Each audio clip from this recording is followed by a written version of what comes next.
ሞቆኛል ሞቆኛል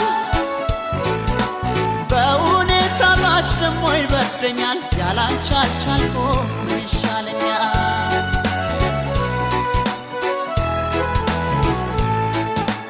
ጥላቻ ይሉት ወይም ፍራቻ ፍራቻ ፍራቻ ቸገረኝ እኔን ምስጢሩን መፍቻ ምትሸኚኝ በዓይንሽ ብቻ